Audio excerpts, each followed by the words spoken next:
Hi,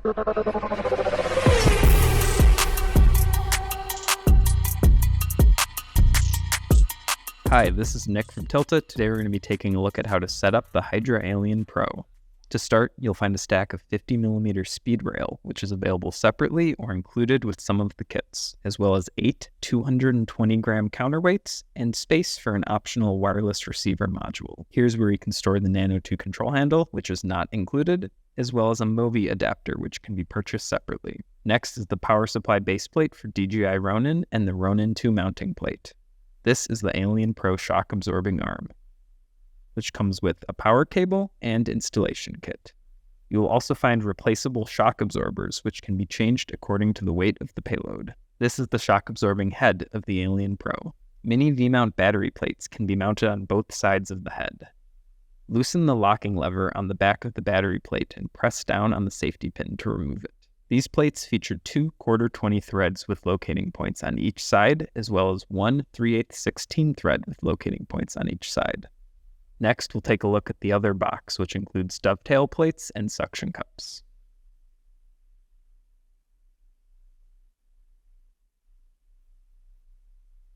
The first 2 suction cups feature 19mm rod mounts, while the other 4 connect directly to the dovetail plates.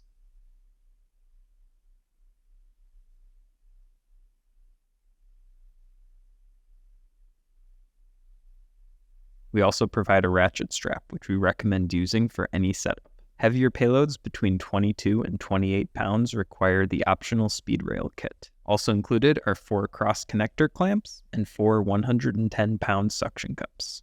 You will also find an included toolkit.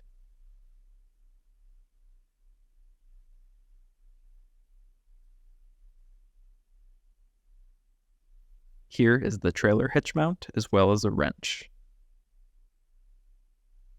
Next, you will find the 50mm speed rail set with 5 long rails and 2 short rails. Now we'll take a look at the front mounting setup for the Hydra Alien Pro. Make sure the surface of the vehicle is clean before installation to ensure the suction cups will connect securely.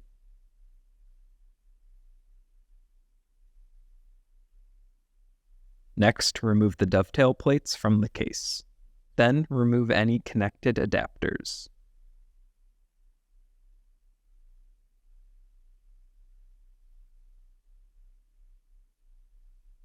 Loosen all the knobs and adjust the dovetail plates to form a triangle. You can then release the knob to unlock the assembly and slide out one of the dovetail plates.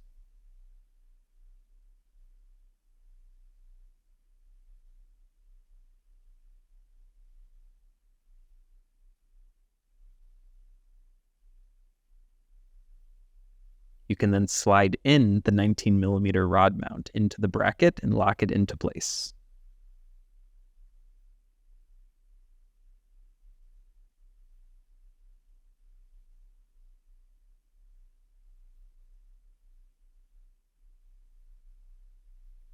You can then reconnect the dovetail plate to the bracket and be sure to lock it in place when the assembly is complete.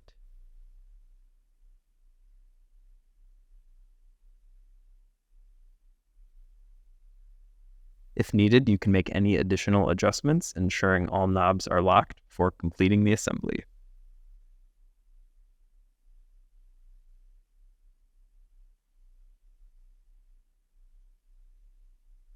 Next, slide the previously removed mounting plate onto the dovetail plate and lock it into place.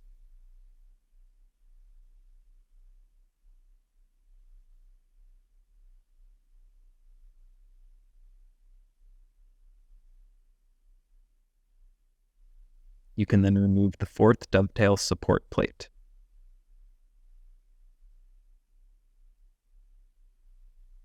Slide 2 4.5-inch suction cups onto this dovetail plate and lock them into place.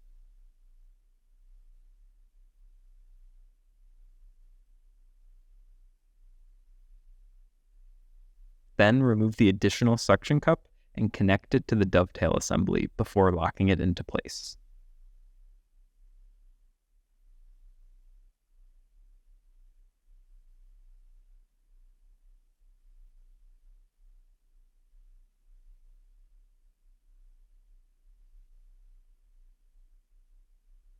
Locate the dovetail cross connector and install it on the dovetail support bracket.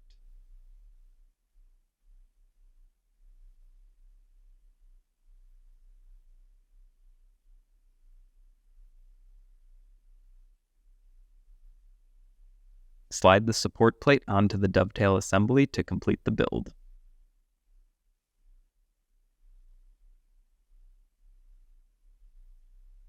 Place the assembled dovetail structure on the vehicle. Press the red on-off button to activate the suction cup. Press down to ensure the suction cup is attached to the surface. After fine-tuning the position of the suction cup, lock the cross connector. Press the red on-off button to activate the other suction cups. Manually press down on top of the support plate to ensure the suction cups make good contact. When the suction cups are completely secured, the motors will stop.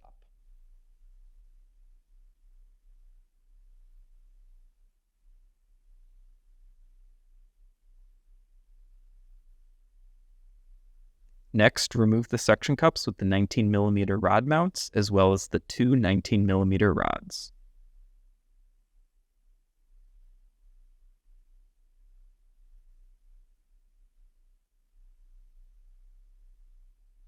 Install the 19mm rods into the 19mm rod mount and lock the knob.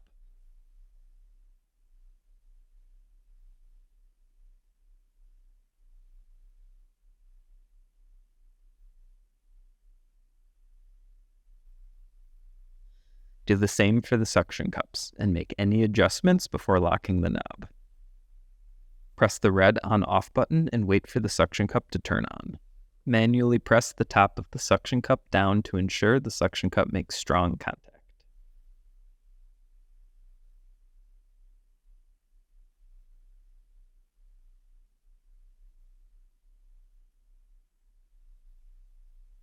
Optional manual suction cups are also available depending on the kit configuration you choose. The dovetail bracket assembly should form a triangular support shape, and the outermost bracket should be perpendicular to the ground.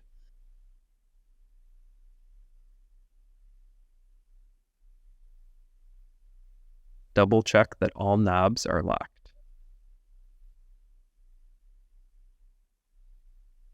The mounting position of this bracket should be as close as possible to the shock-absorbing arm as to better distribute the weight of the arm. This mounting plate can be used for small behind-the-scenes cameras or for hard mounting, depending on your needs. This accessory can be installed on any dovetail plate as long as it is locked securely. Remove the extension bracket, noting the front and back sides.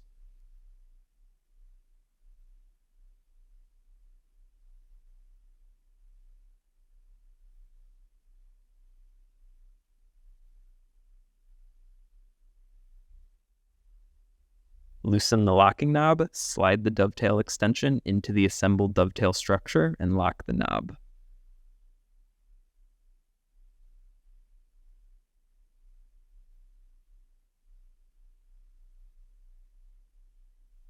Remove the shock-absorbing arm and slide it into the dovetail extension, then lock the knob.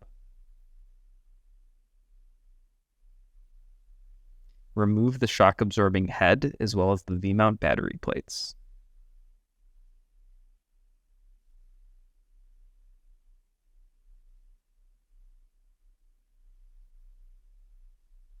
You'll find multiple mounting points for mounting additional accessories. Threads on both sides of the shock-absorbing head can be used with counterweights to increase the payload for lighter setups. You can also vary this assembly depending on your needs.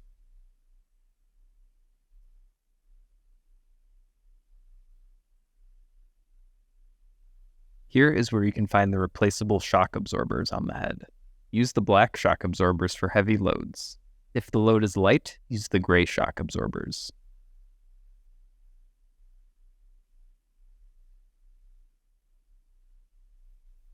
Multiple threads in the bottom of the head allow for the assembly of different connectors and mounts. The optional Movi mount, for example, is mounted via M6 screws, while the included Ronin 2 connector is mounted with M5 screws.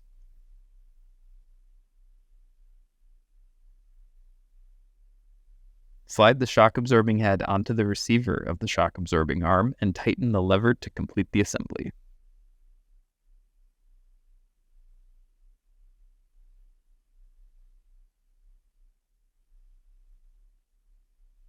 The new mini V-mount battery plates are equipped with USB-C, 2-pin, and P-tap power outputs. Loosen the battery straps, slide the V-mount battery onto the battery plate and pull the strap tight. Do the same on the other side.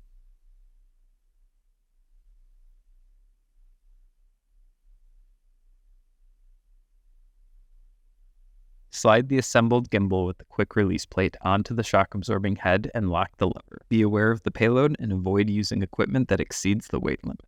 It is recommended to choose a gimbal with performance that will suit your shooting conditions as well as camera package. Next, we'll take a look at how to power the system. Take out the D-tap to 4 plus 2-pin power cable and connect it to the DC input of the main arm. Connect the other end to the D-tap port on either battery plate.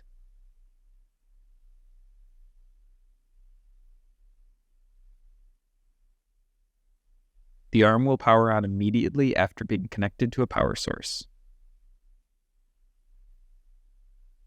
Remove the 2-pin to 2-pin power cable. You can use this cable to power the DJI Ronin power supply baseplate via the 2-pin port on the arm. Connect the DC output connector with the main arm. You now have an indirect power supply for Ronin S series gimbals. Power on the Ronin S series gimbal by holding the power button. It is also possible to connect the 2-pin power cable to the battery plate for power. Power on the Ronin by holding the power button. The gimbal can be turned on when the arm has power. Next, we'll take a look at how to balance the arm once the payload is mounted. Here's an example of what you do not want to see, the arm in a raised position. You'll need to adjust the shock-absorbing arm until it is level with the ground. Apply some pressure to the arm and adjust the tension knob. If the arm is above the visual horizontal line, the tension needs to be lowered. If the arm is below the visual horizontal line, the tension needs to be increased. The loaded arm should be adjusted before each use, especially if the payload changes. Here's an example of not enough tension. You can adjust this by increasing the tension with this knob. Manual balancing adjustments are based on the payload, road conditions, vehicle suspension, and speeds. We recommend fine-tuning the arm for various situations. Now the tension is too strong to press down. You can adjust it by decreasing the tension with this knob. Again, you will need to fine-tune based on different situations.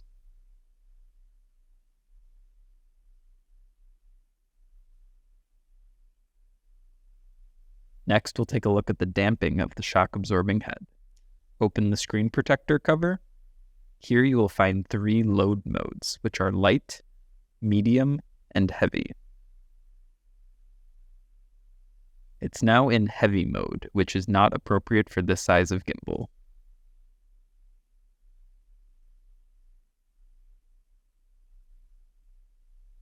Adjust the load mode to light mode. You can manually check the strength of the damping by lifting and dropping the payload to see if it easily returns to a normal position. If the head resets too slowly or fails to return to its resting position, the damping needs to be reduced. The damping strength of the head is also related to the speed of the car and road conditions. If the car is traveling fast on uneven terrain, the dampening needs to be increased. Low speeds on smooth roads require less damping.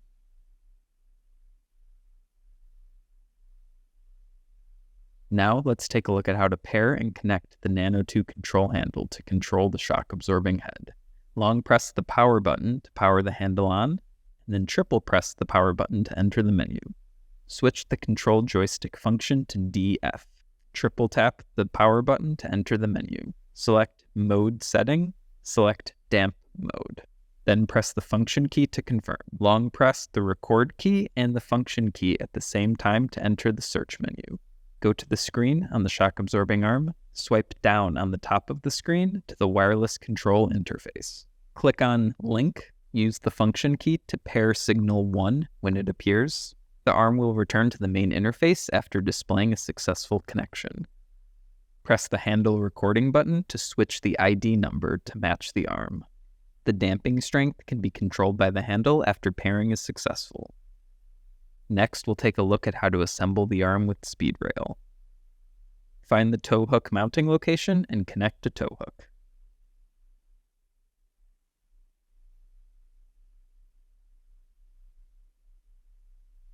Take out the hex wrench and tighten the tow hook until it is secure and level with the ground.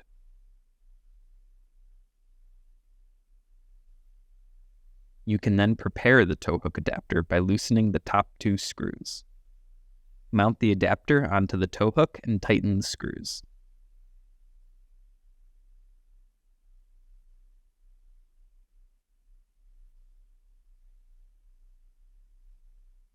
You can then use a wrench to tighten all 3 screws on the tow hook adapter in order to reinforce it.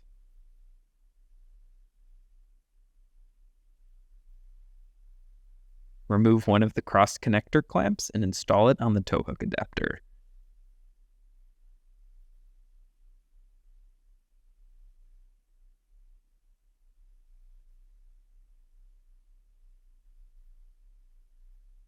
This can be hand tight now, but will need to be further secured later.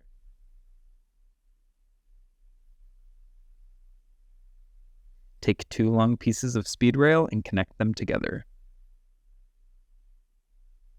You can then mount this rail onto the tow hook adapter via the clamp.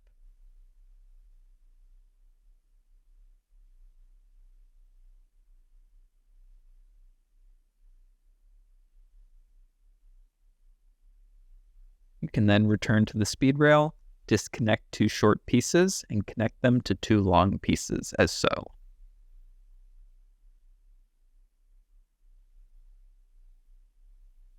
You'll want to create 2 pieces of speed rail of equal length.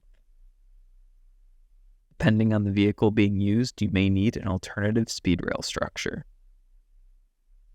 Remove another cross connector clamp and mount it to the highest part of the mounted speed rail. Make sure to lock this securely.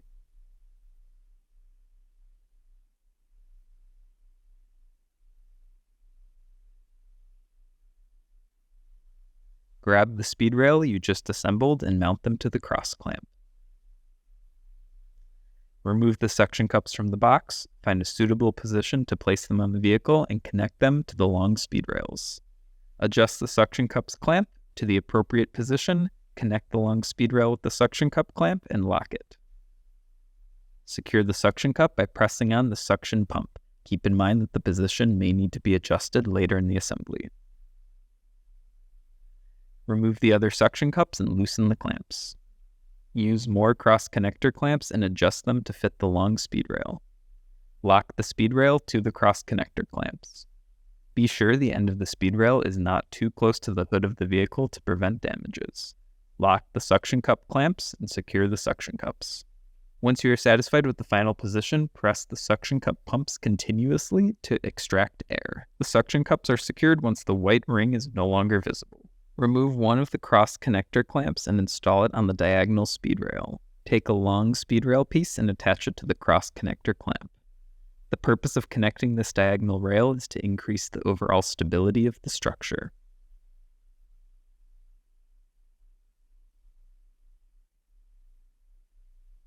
After determining the strongest position for the suction cup, press the suction pump continuously to extract air until the white line is no longer visible.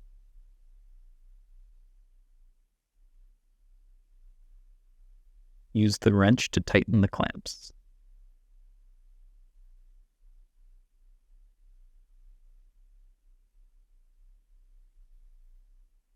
Remove the arm's speed rail mount and loosen the knobs to install it on the speed rail. Fasten and lock the round knobs.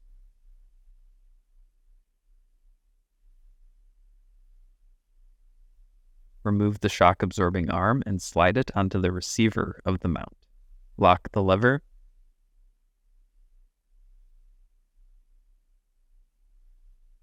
Remove the 50mm speed rail to NATO adapter and install it on the rail.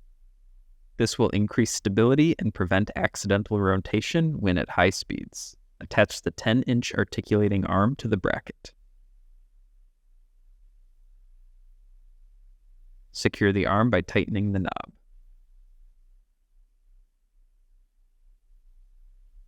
In addition to the 10-inch arm, you can also use the optional 11-inch heavy-duty articulating arm. The shock-absorbing head can then slide into the receiver and lock into place. Mount the gimbal to the shock-absorbing head.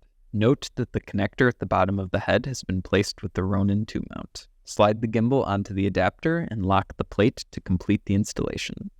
Next, install the TB50 battery plate for the Ronin 2. Remove the D-tapped 4+2 pin power cable.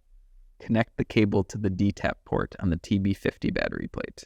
Connect the cable to the DC-in input connector to complete the power supply. Locate the 1/4-20 eye bolt and mount it to the gimbal. Remove the safety rope and fasten it through the ring. The other end of the safety rope can be attached to the arm. Keep in mind, safety is first. Please note, we always recommend using straps to secure both the camera and gimbal, as well as additional ratchet straps to secure the arm. Remove the optional rear battery plate mount and slide the 2 V-mount battery plates into it. Use screws to secure the mount to the extension bracket. Keep in mind this can be installed in other locations as needed. This can now be used to power additional accessories. For example, you can power a wireless video transmitter and connect it with SDI. Make sure to keep all cables secure.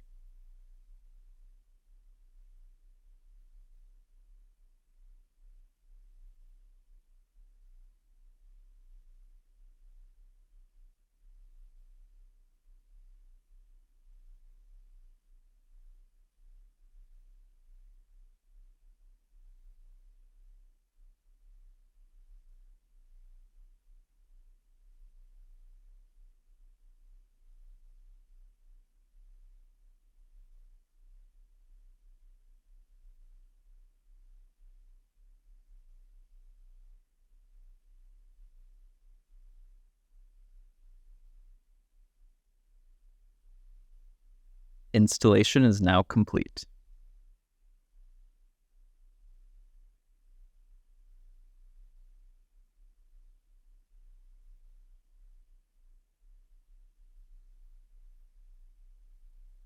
Next, we'll take a look at how to replace the shock absorbers on the shock absorbing head. Remove each of the 4 hex screws using an 8mm hex wrench. Select the shock absorbers depending on the weight of the payload. Use the black shock absorbers for heavy loads, and use the gray shock absorbers for light loads. Once the screws are all loose, separate the top and bottom of the structure. Remove the screws connecting the shock absorbers and set them aside. The 4 shock absorbers under the shock discs can also be put aside.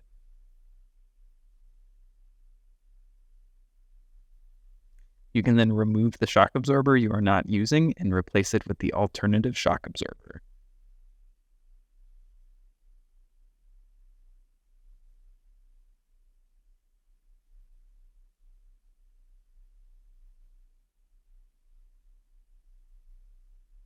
Replace the shock absorbers on each side of the 4 corners. Install the screws and the shock absorbers back into the dampening disc. Remove the additional shock absorbers and install them underneath the damping disc. Do the same for the other 3 screws.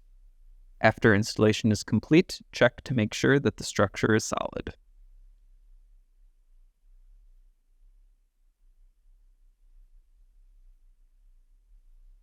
Remove the other half of the shock absorber disc screws and align them back into place. Use an Allen key to tighten all 4 screws. Here's how the head should look when all the shock absorbers are replaced. That was a look at how to set up the Hydra Alien Pro. Thanks for watching.